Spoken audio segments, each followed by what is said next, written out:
Kita dalami isu ini bersama dengan Immanuel Ebenezer, Ketua Jokowi Mania, dan Ujang Komarudin, pengamat politik Universitas Al-Azhar. Assalamualaikum, selamat malam Bapak-Bapak. Waalaikumsalam. Waalaikumsalam. Ya, saya ke Bang Noel lebih dahulu. Bang Noel, mengapa urusan pergantian Panglima TNI arahnya menguatkan isu perombakan kabinet? Apakah semata-mata untuk menyelamatkan Pak Hadi? Saya rasa tidak ke sana ya, karena kita lihat Pak Hadi memang memasuki fase pensiun, dan kita lihat juga tahun depan ini kan tahun fase yang sangat krusial buat bangsa ini. Pertama itu, kedua kita lihat juga nanti ada G20 ini kan juga menentukan arah bangsa ini ke depan di mata atau di panggung internasional, dan ini juga menjadi concern Presiden untuk meninggalkan legacy pemerintahan yang terakhir ini. Dan kita juga lihat bahwa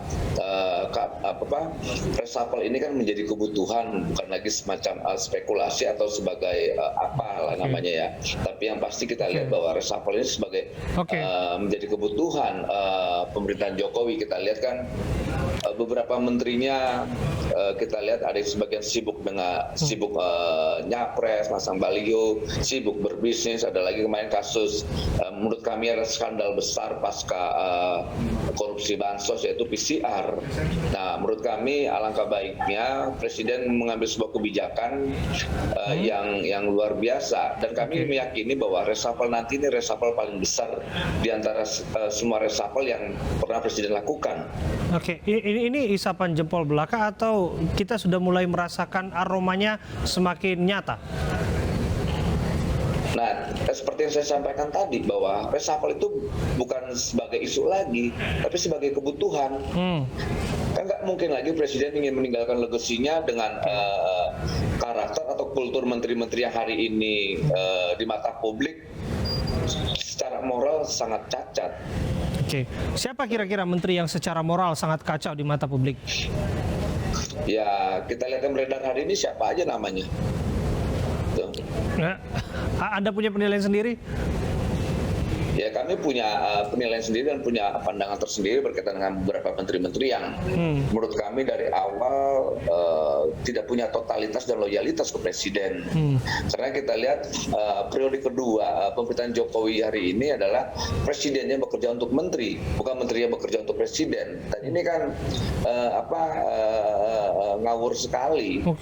Seharusnya menteri bekerja untuk Presiden, bukan Presiden bekerja untuk menteri. Jangan Presiden dijadikan alat buat nyuci piring atau alat buat mengklarifikasi atas perilaku menteri yang tidak perform ini. Oke, ini lantang sekali ya statement soal Presiden bekerja untuk menteri, bukan menteri bekerja untuk Presiden. Tapi memang yang idealnya semuanya bekerja untuk rakyat karena tanggung jawabnya langsung kepada rakyat. Saya bergeser lah ke Bang Ujang. Bang Ujang, jika demikian apakah yang Anda lihat reshuffle perombakan kabinet ini semata-mata untuk tata ulang koalisi atau memang lebih besar proporsinya untuk kemudian mengevaluasi menteri? Ya, saya melihatnya reshuffle itu sebuah keniscayaan, jadi keharusan. Jadi kalau Bang Immanuel mengatakan sebagai kebutuhan, saya lebih tajam lagi sebagai sebuah keniscayaan, sebagai sebuah keharusan. Kenapa? Kalau kita lihat kinerja menteri gitu, maka banyak kinerja menteri yang di mata publik dianggap buruk. Tadi yang dikatakan Bang Immanuel ya, harusnya Pak Jokowi dibantu, tapi Pak Jokowi yang membantu, yang menolong para menterinya. Ini kan lucu. Nah, saya melihat begini. Satu, ini persoalan terkait dengan performance, terkait dengan kinerja. Yang kedua, ini terkait dengan juga masuknya koalisi PAN ke pemerintahan. Ini juga pasti akan mendapatkan jatah satu kursi menteri. Nah, yang ketiga saya melihat, ini kan soal waktu juga, ini hampir 1 tahun. Desember tahun lalu, 2020 ada reshuffle. Karena itu ya saya melihat ini saat yang tepat ya, 1 tahun katakanlah bulan depan, di bulan Desember itu akan ada reshuffle lagi, katakanlah seperti itu. Jadi harusnya melihat dari kinerja dulu, yang paling utama adalah kinerjanya. Ketika kinerja tidak memuaskan, maka harus di-reshuffle begitu. Kira-kira kemudian untuk memberikan jabatan kepada Pak Hadi Cahyanto, ini kan sudah banyak sekali menjadi perbincangan publik.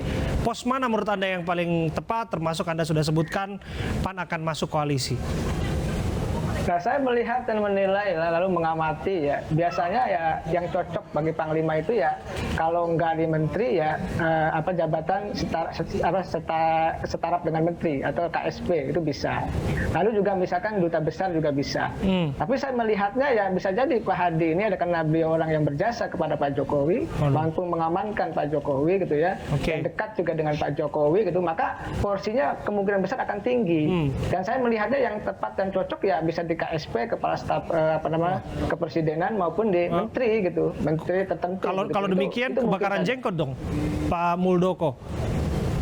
Ya, saya sebagai pengamat tidak menilai Pak Muldoko seperti apa, tapi ini objektif saja. Ketika misalkan kemarin Pak Muldoko membuat persoalan kegaduhan terkait dengan, mohon maaf ya, kudeta terhadap Partai Demokrat, itu kan mohon maaf menampar muka Pak Presiden. Presiden ditarik-tarik, dibawa-bawa sehingga menjadi jelek. Ini juga menjadi evaluasi juga gitu. Lalu saya melihat banyak laporan juga dari teman-teman dari istana gitu, bahwa mengatakan banyak konflik agraria yang tidak bisa diselesaikan oleh, mohon maaf, di KSP gitu. Banyak. Ini juga menjadi persoalan besar gitu loh. Oleh karena itu ya wajar jika isu Pak Hadi masuk ke tim katakanlah istana itu adalah celahnya ada di kepala staf kepresidenan. Soal nanti Pak Muldoko diganti atau tidak itu tentu kewenangan Pak Presiden. Presiden yang berhak untuk mengevaluasi itu semua. Ya, Bang Noel, Anda sependapat dengan apa yang disampaikan Kang Ujang? Menurut saya bukan sepakat lagi. Sepertinya saya bisa memastikan apa yang disampaikan sahabat saya Mas Ujang Komarudin ini, bahwa kemungkinan pos buat Pak Hadi itu lebih layak dan cocoknya di KSP karena beliau latar belakang tentara, panglima dan sebagainya. Saya yakin punya keberanian untuk mengambil kebijakan-kebijakan atau masukan-masukan karena beliau juga kan bukan sosok yang secara agresif mau masuk main politik, apalagi tadi yang disampaikan Mas Ujang itu ikut kudeta-kudetaan lah. Karena menurut saya, menurut pengamatan yang kami dapat dalam istana sendiri, Presiden tidak nyaman dengan langkah-langkah yang diambil Pak Muldoko.